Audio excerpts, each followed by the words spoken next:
नमस्कार. आज आपण एका अशा आंतरराष्ट्रीय संस्थेबद्दल बोलणार आहोत, जिचं नाव कदाचित रोजच्या चर्चेत आपल्याला फारसं ऐकू येत नाही, पण जिचा प्रभाव मात्र जगभरातल्या धोरणांवर आणि अप्रत्यक्षपणे आपल्या जीवनावरही पडतो. आपण बोलतोय OECD बद्दल. Organisation for economic cooperation and development. बरोबर, म्हणजे आर्थिक सहयोग आणि विकास संघटना. हो. आपल्याकडे या संस्थेची रचना, तिची कार्य आणि विशेषतः भारतासोबतचे संबंध यावर काही अभ्यासपूर्ण लेख आणि माहिती आहे. हो. तर याच आधारावर आपण आज जरा सविस्तर बोलूया.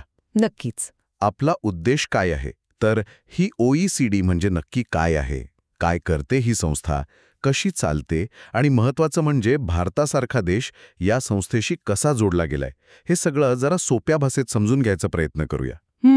कारण असं म्हणतात की पडद्यामागे राहून ही संस्था अनेक महत्त्वाचे निर्णय आणि मापदंड ठरवते. चला मग बघूया काय आहे हे प्रकरण. सुरुवात करूया. तर अगदी बेसिक प्रश्न काय आहे, ही OECD यांचं एक ब्रीदवाक्य पण आहे वाटतं, चांगल्या आयुष्यासाठी चांगली धोरणे. हो. Better policies for better live. आणि हे ब्रीदवाक्य ना त्यांच्या कामाचं अगदी सार सांगतं. अच्छा. OECD ही म्हणजे एक खूप प्रभावी आंतरसरकारी आर्थिक संघटना आहे. तिचं मुख्य काम काय तर सदस्य देशांना आणि तिच्या भागीदारांना आर्थिक, सामाजिक किंवा पर्यावरणाची आव्हानं असू देत, या सगळ्यांवर माहिती आधारित म्हणजे पुराव्यावर आधारित विश्लेषण आणि धोरणात्मक सल्ला देणं. ओके.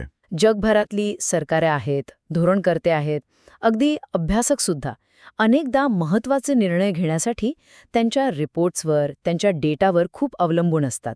म्हणजे एक प्रकारे थिंक टँक किंवा पॉलिसी ॲडवायझर म्हणता येईल. हो, तसं म्हणू शकतो, पण ती त्याहून बरीच मोठी आणि व्यापक आहे खरं तर.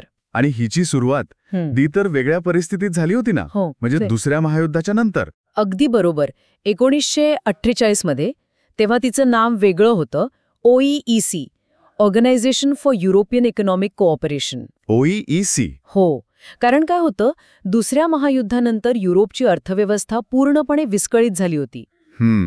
तिला पुन्हा उभं करायला अमेरिकेने एक मोठी मदत योजना आणली होती, मार्शल प्लॅन. हो, मार्शल प्लॅन ऐकलंय. तर त्या मार्शल प्लॅनच्या मदतीचं नियोजन कसं करायचं, ती मदत सदस्य देशांमध्ये कशी वाटायची, यासाठी OEEC तयार केली गेली होती. मुख्य उद्देश होता युरोपची पुनर्बांधणी. मग OECDचं OECD कसं झालं? म्हणजे युरोपची पुनर्बांधणी झाल्यावर काम संपलं नाही का तिचं? नाही, तसं नाही झालं. झालं काय की युरोपची अर्थव्यवस्था हळूहळू रुळावर येऊ लागली. आणि मग OEECच्या नेत्यांच्या लक्षात आलं की आता फक्त युरोपपुरतं मर्यादित राहून चालणार नाही. जग बदलत होतं, अर्थव्यवस्था एकमेकांशी जोडल्या जात होत्या. ग्लोबलायझेशनची सुरुवात म्हणता येईल. अगदी. त्यामुळे आर्थिक सहकार्याची व्याप्ती वाढवणं गरजेचं वाटू लागलं.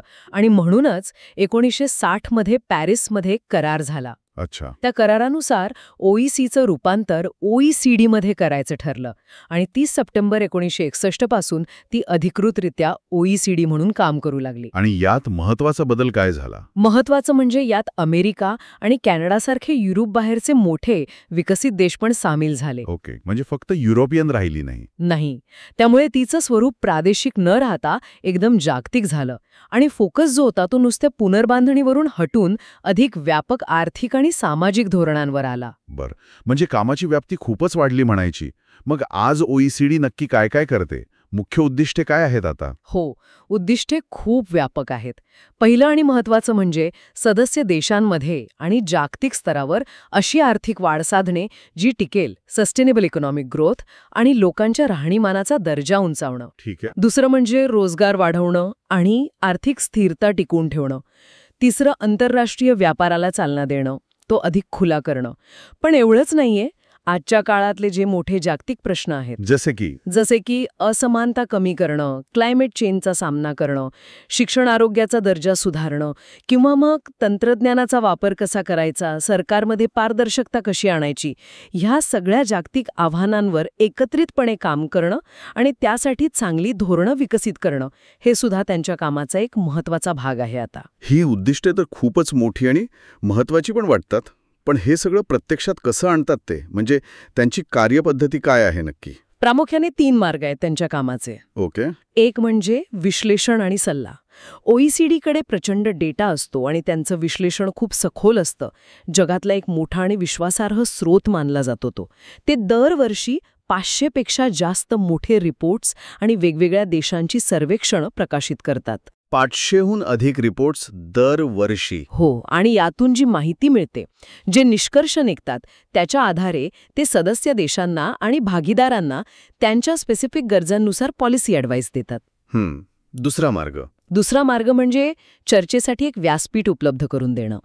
ही संस्था सरकारं, इंडस्ट्री, लेबर युनियन्स, शिक्षणतज्ज्ञ, सिव्हिल सोसायटी या सगळ्यांना एकत्र आणते. त्यांच्या दरवर्षी जवळपास 4000 बैठका आणि कॉन्फरन्सेस होतात. 4000? हो.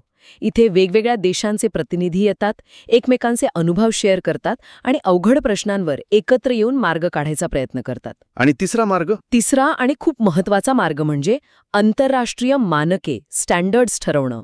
अनेक क्षेत्रांमध्ये ते आंतरराष्ट्रीय पातळीवरचे नियम, स्टँडर्ड्स आणि काही कायदेशीर साधनं, लीगल इन्स्ट्रुमेंट्स तयार करतात. अच्छा, म्हणजे फक्त सल्ला नाही तर नियम पण. हो, काही नियम बंधनकारक असतात, म्हणजे सदस्य देशांना ते पाळावेच लागतात. उदाहरणार्थ 1997चा आंतरराष्ट्रीय लाचलुचपत विरोधी करार. तर काही शिफारसींच्या स्वरूपात असतात, जसं 2019मध्ये AI म्हणजे कृत्रिम बुद्धिमत्तेवर त्यांनी काही शिफारसी केल्या होत्या. आणि तुम्ही म्हणालात तसं पॉल्युटर पेज प्रिन्सिपल पण याचंच उदाहरण आहे. अगदी प्रदूषण करणारा भरेल हे तत्व त्यांनीच पुढे आणलं. किंवा अगदी ट्रॅक्टरच्या सुरक्षिततेसाठीच्या चाचण्यांचे कोड्स. ही सगळी त्यांच्या स्टँडर्ड सेटिंग कामाचं उदाहरण आहे. म्हणजे हे फक्त थिंक टँक नाहीये, तर स्टँडर्ड्स पण सेट करते ही संस्था. आणि याचा परिणाम मग आंतरराष्ट्रीय कायद्यांवर, कंपन्यांच्या वागणुकीवर होत असणार. नक्कीच. त्यांचे हे मापदंड अनेकदा सदस्य देशांच्या कायद्यांचा भाग बनतात किंवा जागतिक स्तरावर उद्योग कसे चालतील यासाठी दिशादर्शक ठरतात. म्हणूनच G7, G20 सारखे मोठे आंतरराष्ट्रीय गट सुद्धा अनेकदा धोरणं ठरवण्याआधी OECDचं विश्लेषण आणि सल्ला घेतात. त्यामुळे काय होतं की त्यांचा प्रभाव मोठा असतो, पण तो बऱ्याचदा थेट दिसत नाही, पडद्यामागून असतो. बरं, आता जरा या संस्थेच्या आत बघूया. एवढं मोठं काम चालतं कसं? कोण निर्णय घेतं? काय रचना आहे याची? हो, याची रचना मुख्यत्वे 3 भागांमध्ये विभागलेली आहे: परिषद, सचिवालय आणि समित्या. परिषद, सचिवालय आणि समित्या. ओके. परिषद म्हणजे द काउन्सिल. ही सगळ्यात वरची म्हणजे सर्वोच्च निर्णय घेणारी बॉडी आहे. यात प्रत्येक सदस्य देशाचा एक प्रतिनिधी असतो. सहसा त्या देशाचा राजदूत आणि युरोपियन कमिशनचा पण एक प्रतिनिधी असतो. आणि निर्णय कसे घेतात? महत्वाचं म्हणजे परिषदेत निर्णय शक्यतो एकमताने घेतले जातात. दरवर्षी एकदा त्यांची मंत्रीस्तरीय बैठक होते. त्यात सदस्य देशांचे अर्थमंत्री, व्यापार मंत्री किंवा परराष्ट्र मंत्री एकत्र येतात आणि महत्वाच्या धोरणात्मक दिशा ठरवतात. आणि अध्यक्ष कोण असतो परिषदेचा? परिषदेचं अध्यक्षपद हे महासचिव म्हणजे सेक्रेटरी जनरल भूषवतात. सध्या ऑस्ट्रेलियाचे मॅथियास कोरमन हे जून 2021 पासून महासचिव आहेत. अच्छा. आणि सचिवालय म्हणजे सेक्रेटरिएट हे रोजचं काम बघत असणार? बरोबर. सचिवालय ही संस्थेची कार्यकारी शाखा आहे. प्रत्यक्ष काम करणारे हातपाय म्हणू शकतो आपण. महासचिव कोरमन यांच्या नेतृत्वाखाली इथे जवळपास 3300 कर्मचारी काम करतात. 3300? हो. यात अर्थतज्ज्ञ, वकील, शास्त्रज्ञ, पॉलिसी ॲनालिस्ट अशा वेगवेगळ्या क्षेत्रांतले तज्ज्ञ असतात. पॅरिसमध्ये यांचं मुख्यालय आहे. पण बर्लिन, मेक्सिको सिटी, टोकियो आणि वॉशिंग्टन DC इथेही त्यांची महत्वाची सेंटर्स आहेत.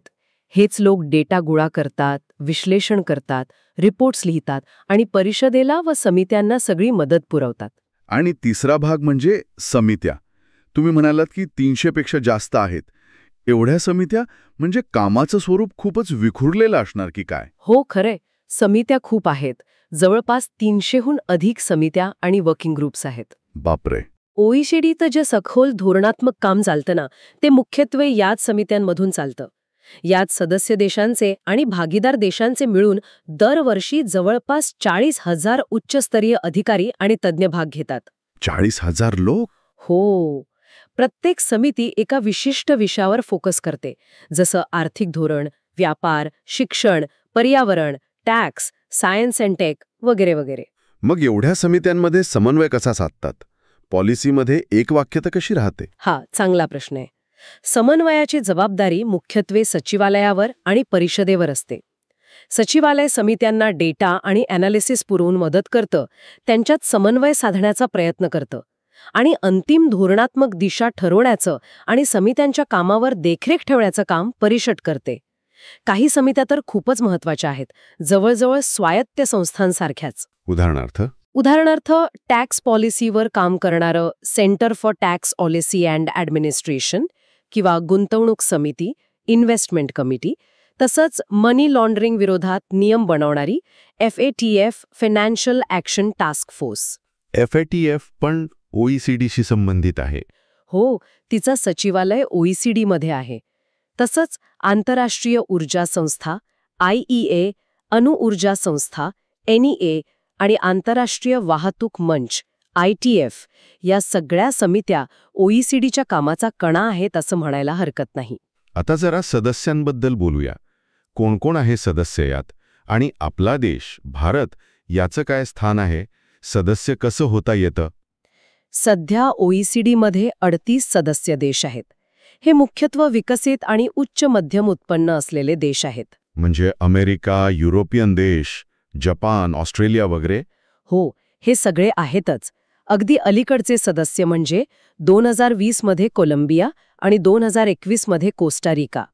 सदस्य व्हायचं असेल तर त्या देशाला आधी OECDच्या परिषदेकडून आमंत्रण मिळायला लागतं. अच्छा, म्हणजे आपणहून अर्ज करता येत नाही? त्या देशाची अर्थव्यवस्था, कायदे, धोरणं ही OECDच्या मानकांशी आणि मूल्यांशी किती जुळतात याचं खूप डिटेलमध्ये मूल्यांकन होतं. सध्या ब्राझील, बल्गेरिया, क्रोएशिया, पेरू आणि रोमानिया या 5 देशांची प्रवेश प्रक्रिया सुरू आहे. अर्जेंटिनाने पण अर्ज दिला आहे. आणि रशियाचं काय झालं? ते सदस्य होते का? नाही, सदस्य नव्हते. त्यांचा अर्ज आला होता, पण 2014 मध्ये क्रिमिया प्रकरणानंतर तो स्थगित केला होता आणि मग 2022 मध्ये युक्रेनवर पूर्ण आक्रमण झाल्यावर तो अधिकृतपणे रद्दच करण्यात आला. अच्छा, आता महत्वाचा प्रश्न. भारत, आपण सदस्य नाही आहोत का? इतकी मोठी अर्थव्यवस्था असून सुद्धा? नाही, भारत सदस्य नाहीये, पण 2007 पासून भारत OECDचा प्रमुख भागीदार म्हणजे की पार्टनर आहे. प्रमुख भागीदार, सदस्य नाही पण भागीदार. हो, भारतासोबत ब्राझील, चीन, इंडोनेशिया आणि दक्षिण आफ्रिका हे इतर 4 देशही प्रमुख भागीदार आहेत. हे का केलं गेलं? म्हणजे सदस्यत्व न देता भागीदारी का? कारण OECDच्या लक्षात आलं की जगातल्या मोठ्या उदयोन्मुख अर्थव्यवस्थांना जर सोबत घेतलं नाही तर जागतिक समस्यांवर परिणामकारक चर्चा किंवा तोडगे काढणं शक्य नाही. म्हणूनच या प्रमुख भागीदार देशांना OECDच्या कामात अधिक सक्रियपणे सहभागी करून घेण्याचा निर्णय झाला. मग प्रमुख भागीदार म्हणून भारताला नक्की काय फायदे मिळतात आणि काही मर्यादा पण आहेत का? तुम्ही ORFचा उल्लेख केला होता, ऑब्झर्व्हर रिसर्च फाउंडेशन. त्यांच्यासोबत काही करार झालाय का? हो, फायदे नक्कीच आहेत.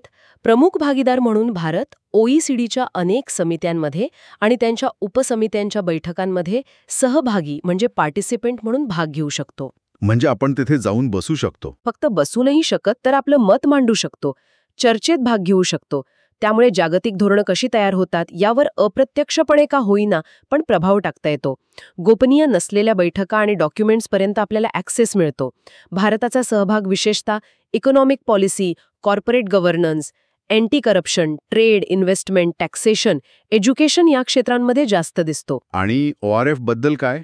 हो, तुम्ही बरोबर ऐकले. सप्टेंबर 2025 मध्ये ORF आणि OECD यांच्यात 5 वर्षांसाठी एक सामंजस्य करार म्हणजे MOU झालाय. अच्छा, नुकताच झालाय म्हणजे? हो, याचा उद्देश आहे भारत आणि OECD यांच्यातला संवाद आणि सहकार्य आणखी वाढवणं. विशेषतः economic diplomacy, trade, investment, climate change, digital transformation, infrastructure या महत्त्वाच्या क्षेत्रांमध्ये एकत्र येऊन रिसर्च आणि चर्चा करणं. यामुळे दोन्ही बाजूंना फायदा होईल. पण एक प्रश्न मला येतोय, प्रमुख भागीदार राहिल्याने भारताचा प्रभाव मर्यादित राहत नाही का? कारण अंतिम निर्णय तर सदस्य देशच घेत असणार, नाही का? मग सदस्य न बनता फक्त भागीदार राहणं ही भारताची जाणीवपूर्वक केलेली निवड आहे का? हा खूप महत्त्वाचा मुद्दा आहे. आणि खरं सांगायचं तर सदस्य न बनता प्रमुख भागीदार राहणं ही भारतासाठी एक स्ट्रॅटेजिक चॉईस म्हणजे धोरणात्मक निवड असू शकते. असं का? कारण बघा, जर पूर्ण सदस्यत्व स्वीकारलं तर OECDचे अनेक कायदेशीर नियम आणि मानके पाळणं बंधनकारक होतं. त्यांची संख्या जवळपास 250 पेक्षा जास्त आहे. 250 नियम? हो, आता भारतासारखी मोठी विकसनशील अर्थव्यवस्था जिच्या विकासाच्या गरजा वेगळ्या आहेत, प्राधान्यक्रम वेगळे आहेत, तिच्यासाठी कदाचित हे सगळे नियम आणि मानके लगेच स्वीकारणं सोयीचं नसेल किंवा ते देशाच्या सध्याच्या धोरणांशी पूर्णपणे जुळणारे नसतील. म्हणजे एक प्रकारची लवचिकता राहते. अगदी. प्रमुख भागीदार राहिल्यामुळे भारताला आंतरराष्ट्रीय स्तरावर चर्चेत सक्रिय राहता येतं, जगात काय चाललंय, बेस्ट प्रॅक्टिसेस काय आहेत हे समजतं, आपलं मत मांडता येतं आणि त्याचवेळी आपले राष्ट्रीय हितसंबंध आणि पॉलिसीमधली लवचिकता म्हणजे स्ट्रॅटेजिक फ्लेक्झिबिलिटी जपण्याचा पर्याय पण उपलब्ध राहतो. आपण बघितलं की भारताच्या G20 अध्यक्षतेच्या वेळी 2023 OECDने किती भक्कम ॲनालिटिकल सपोर्ट दिला होता. हो, खरंय. हेच दाखवतं की सहकार्य वाढतंय आणि विश्वास पण वाढतोय. त्यामुळे मर्यादा असल्या तरी सध्या तरी ही भागीदारी भारतासाठी फायद्याची दिसतेय. हे स्पष्टीकरण महत्वाचं होतं. आता जरा OECDच्या काही मोठ्या आणि गाजलेल्या प्रकल्पांकडे वळूया. BEPS प्रकल्पाबद्दल खूप ऐकलंय. Base erosion and profit shifting. हो, BPS. नावावरून तरी हा आंतरराष्ट्रीय कर चुकवगिरीशी संबंधित वाटतोय. काय आहे नक्की? तुम्ही अगदी बरोबर ओळखलात. बिप्स म्हणजे base erosion and profit shifting. हा OECD आणि G20 देशांनी मिळून हाती घेतलेला एक खूप मोठा आणि महत्वाकांक्षी प्रकल्प आहे. याचा मुख्य उद्देश काय आहे तर ज्या मोठ्या मल्टीनॅशनल कंपन्या असतात ना, MNEs. हो, MNEs, त्या काय करतात, कायद्यातल्या पळवाटा शोधून आपला नफा अशा देशांमध्ये दाखवतात जिथे टॅक्स कमी आहे किंवा मग टॅक्स भरणंच टाळतात. याला आळा घालण्यासाठी हा प्रकल्प आहे. आणि ही समस्या किती मोठी आहे, म्हणजे किती नुकसान होते यामुळे? खूप मोठी आहे. OECDच्या अंदाजानुसार या बिप्समुळे जगभरातल्या देशांचं दरवर्षी साधारण 100 ते 240 अब्ज अमेरिकन डॉलर्स एवढ्या कॉर्पोरेट टॅक्सचं नुकसान होतं. 100 ते 240 अब्ज डॉलर्स दरवर्षी? हो, ही रक्कम म्हणजे जगातल्या एकूण कॉर्पोरेट इन्कम टॅक्सच्या 4% ते 10% इतकी आहे. आणि याचा जास्त फटका विकसनशील देशांना बसतो, कारण त्यांच्याकडे टॅक्स मिळवण्याचे मार्ग तसेही कमी असतात. ही तर प्रचंड रक्कम झाली. मग यावर उपाय म्हणून OECDने काय केलंय?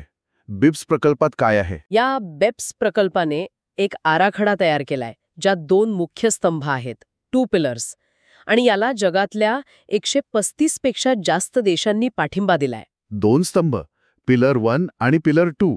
बरोबर. पिलर 1 थोडा क्लिष्ट आहे, पण त्याचा संबंध टॅक्स लावण्याच्या अधिकारांचं वाटप कसं करायचं याच्याशी आहे. म्हणजे बघा, सध्या नियम असा आहे की कंपनी जिथे प्रत्यक्ष आहे म्हणजे फिजिकल प्रेझेन्स आहे तिथेच तिला टॅक्स लागतो. हो. पण आजकाल डिजिटल युगात कंपन्या प्रत्यक्ष कुठे नसतानाही जगभर व्यवसाय करतात आणि नफा कमवतात. उदाहरणार्थ गुगल, फेसबुक वगैरे. बरोबर. तर पिलर 1 मुळे काय होईल की अशा कंपन्या ज्या देशांमध्ये व्यवसाय करतात, ग्राहक मिळवतात, त्या देशांना सुद्धा त्या कंपन्यांच्या जागतिक नफ्यातला काही वाटा कर म्हणून लावण्याचा अधिकार मिळेल. अच्छा, म्हणजे व्यवसाय कुठूनही करा, जिथे ग्राहक आहेत त्या देशालाही टॅक्स मिळणार. अगदी. आणि पिलर 2 हा तुलनेने जास्त सरळ आहे आणि खूप क्रांतिकारी मानला जातो. हा आहे जागतिक किमान कर, global minimum tax. Global minimum tax. हो, यानुसार ज्या मोठ्या मल्टीनॅशनल कंपन्यांचा वर्षाचा महसूल 750 दशलक्ष युरोपेक्षा जास्त आहे, 750 दशलक्ष युरो. हो, त्या कंपन्यांना त्या जगात कुठेही व्यवसाय करत असल्या तरी प्रत्येक देशात कमीत कमी 15% प्रभावी कर दर इफेक्टिव्ह टॅक्स रेट भरावाच लागेल. किमान 15%. हो, आणि समजा एखादी कंपनी एखाद्या देशात यापेक्षा कमी टॅक्स भरत असेल तर त्या कंपनीचा जो मूळ देश आहे, होम कंट्री, त्याला त्यावर अतिरिक्त टॅक्स लावण्याचा अधिकार मिळेल. अरे वा, म्हणजे कंपन्या आता फक्त टॅक्स हेवनमध्ये जाऊन टॅक्स वाचवू शकणार नाहीत. त्यांना जगात कुठेही असू दे किमान 15% टॅक्स भरावाच लागणार.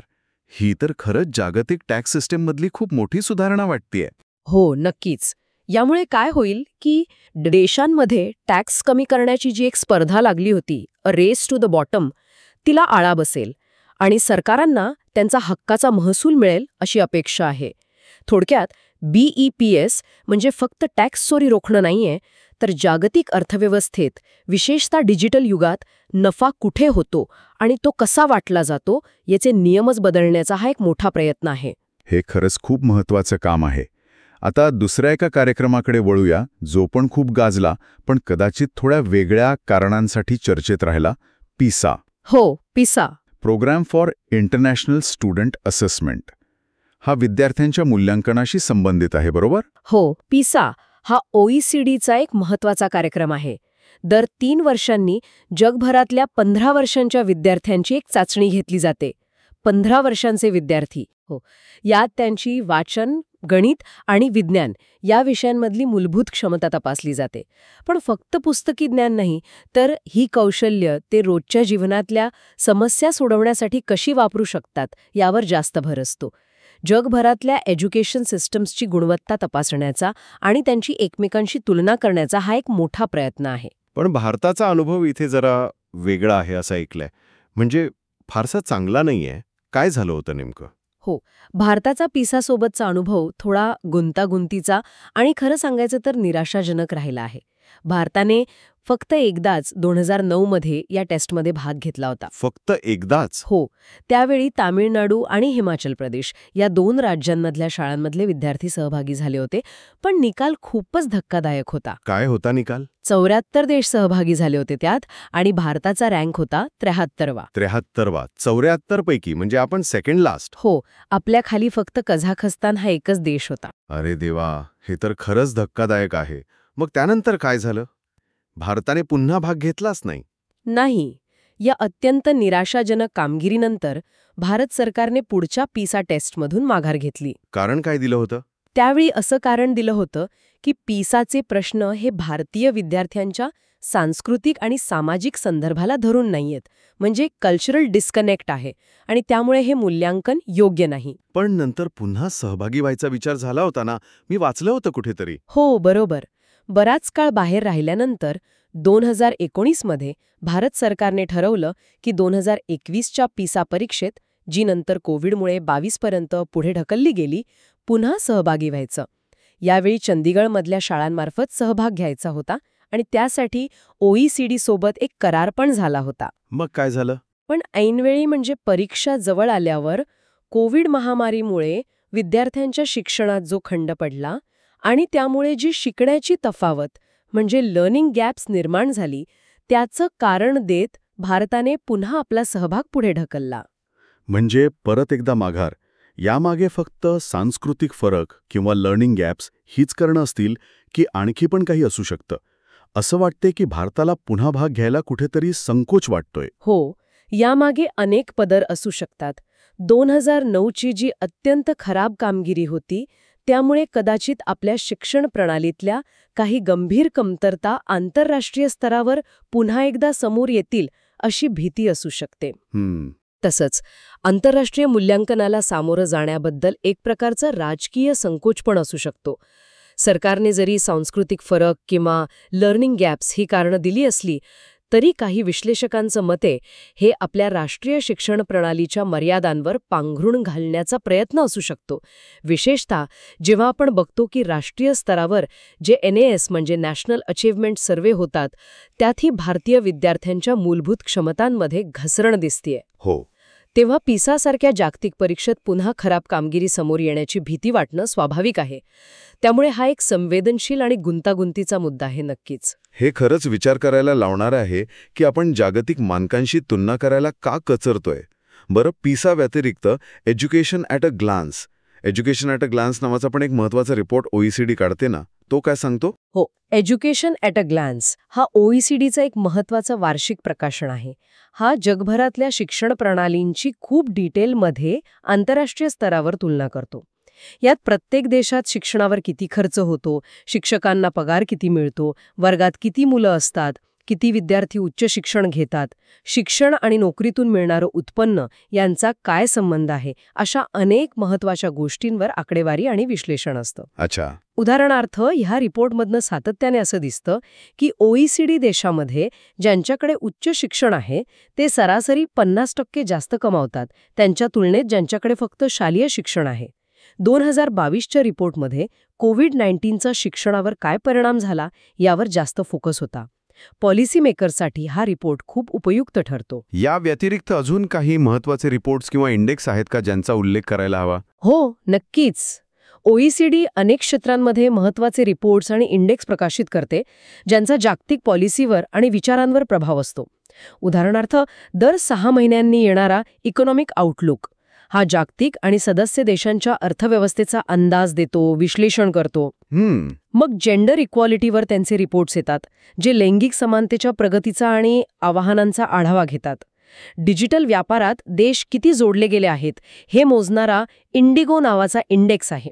तसंच वेगवेगळ्या देशांमधल्या पेन्शन सिस्टीम्स कशा आहेत त्यांची तुलना करणारा आणि त्यातल्या सुधारणांवर भाष्य करणारा पेन्शन्स ॲट अ ग्लान्स हा रिपोर्ट पण खूप महत्त्वाचा मानला जातो. बरं, तर आज आपण OECD या संस्थेबद्दल बरीच सविस्तर चर्चा केली. म्हणजे तिची OEEC पासूनची सुरुवात बघितली, तिची व्यापक उद्दिष्टे आणि काम करण्याची पद्धत समजून घेतली. हो, तिची परिषद, सचिवालय, समित्या अशी रचना बघितली, भारतासोबतचं तिचं प्रमुख भागीदार म्हणून असलेलं नातं कसं आहे ते पाहिलं, आणि BPS सारखे जगात बदल घडवणारे महत्वाकांक्षी प्रकल्प, तसेच पिझासारखे थोडे वादग्रस्त ठरलेले मुद्दे पण आपण चर्चिले. बरोबर. तर या सगळ्याचा अर्थ काय, असं जो थोडक्यात विचारायचं झालं तर OECD ही जगाच्या आर्थिक आणि सामाजिक धोरणांवर कदाचित शांतपणे पण निश्चितपणे प्रभाव टाकणारी एक अत्यंत महत्त्वाची आणि शक्तिशाली संस्था आहे असं म्हणता येईल. अगदी. आणि आजच्या काळात तर तिचं महत्त्व आणखी वाढतंय, कारण जगासमोरची आव्हानं बघा ना, ती अधिकाधिक गुंतागुंतीची होत आहेत आणि आंतरराष्ट्रीय स्वरूपाची होत आहेत. मग ते क्लायमेट चेंज असो, डिजिटल रेव्होल्यूशन असो किंवा टॅक्स सिस्टीममधला न्याय असो. अशा वेळी OECD सारखी संस्था जी देशांना एकत्र आणते, डेटा आधारित सोल्युशन्स शोधायला मदत करते, तिची भूमिका खूप महत्त्वाची ठरते. विशेषतः जागतिक कर प्रणाली, शिक्षण पद्धती आणि आर्थिक धोरणांमध्ये समन्वय साधण्यासाठी तिचं काम खूप मोलाचं आहे. आणि भारतासारख्या प्रमुख भागीदारांना सोबत घेऊन काम करण्याची तिची जी पद्धत आहे ती जागतिक प्रशासनात अधिक समावेशकता आणण्याच्या दृष्टीने पण एक महत्त्वाचं पाऊल आहे. अगदी बरोबर. जाता जाता एक विचार सर्वांसाठी सोडून जातो. आपण बघितलं की जागतिक किमान कर बेप्स पिलर 2 किंवा आंतरराष्ट्रीय विद्यार्थी मूल्यांकन PISA यांसारखे जागतिक मापदंड OECD ठरवते. पण हे ठरवताना OECD सारख्या संस्था वेगवेगळ्या देशांच्या राष्ट्रीय गरजा, त्यांचे विकासाचे टप्पे, त्यांचे विशिष्ट सांस्कृतिक संदर्भ या सगळ्याचा समतोल कसा साधू शकतील? हा महत्त्वाचा प्रश्न आहे. विशेषतः भारतासारख्या प्रचंड मोठ्या, वैविध्यपूर्ण आणि अजूनही विकसित होत असलेल्या देशासाठी हे संतुलन साधणं किती आव्हानात्मक असेल आणि ते साधण्यासाठी नक्की काय करायला हवं यावर नक्की विचार करण्यासारखं आहे, नाही का?